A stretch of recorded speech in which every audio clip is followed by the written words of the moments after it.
Сама компания была создана в марте 2020 года. С тех пор мы занимаемся подготовкой к сертификации. И первый прототип был собран 1 июня 2021 года. И сейчас мы проводим бесплатные тест-драйвы и готовимся к прохождению сертификации. 90% с ЕС, и сейчас 40% всех комплектующих все в Кыргызстане собирается. У нас батарея не такая дорогая, как, допустим, у Теслы и у других электромобилей. Тем самым сама батарея будет заряжаться чуть дольше, допустим, не 2 часа, а 4 часа, 5 часов.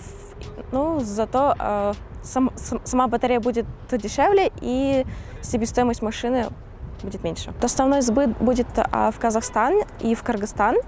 И в общей сложности сейчас у нас 600 предзаказов. И также мы проводим бесплатные тест-драйвы, и вот люди уже заказывают. Сейчас мы планируем в год выпускать до 1000 единиц.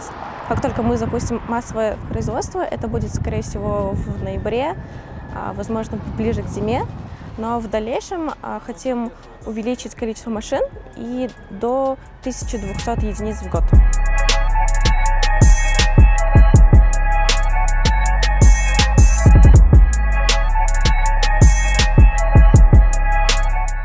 Электроавтомобиль, во-первых, он бесшумен, вот, и на него нет затрат, допустим, как на бензиновый. Сейчас цены на бензин, сами знаете, да. Вот, и как бы, ну, есть плюсов много. Как вы считаете, через сколько лет можно будет именно в Кыргызстане увидеть большое количество электромобилей? Ну, я думаю, что в ближайшее время, потому что уже люди понимают о том, что как бы экология, во-первых, загрязнилась, да, у нас в стране. Потом цены на бензин уже выросли. Я думаю, в ближайшие 2 года уже будет намного больше как бы машин электро, да. И, наверное, скорее всего, это сделать зарядные устройства, да, как бы на бензиновых заправках, я не знаю, или отдельные какие-то заправки для того, чтобы машины заряжались. Ну, как бы люди боятся все равно, еще многие в плане того, что, ну, нет запчастей, там боятся, думают, что, ну, как бы в бензиновом автомобиле, допустим, у него масла надо менять, там постоянно какие-то, ну, жидкости, все. А здесь у нас, получается, только жидкость идет на тормозную систему и на омывание стекла лобового. И в целом все просто, и как бы здесь нечему ломаться, в принципе. Батареи, ну, их очень надолго как бы хватает, они фосфат-литиевые, поэтому зима-лето не влияет на батареи никаким образом, потому что у него своя система стоит.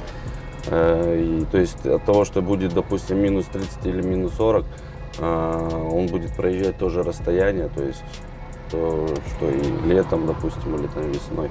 Вот зимний период, допустим, с дизельными машинами проблема, да, постоянно. Замерзает топливо, не могут завести. Вот. А в электромашине все просто. Сел, ключ повернул и поехал. То есть никаких проблем. Сложных никаких деталей таких нету. И все взаимозаменяемое и доступное.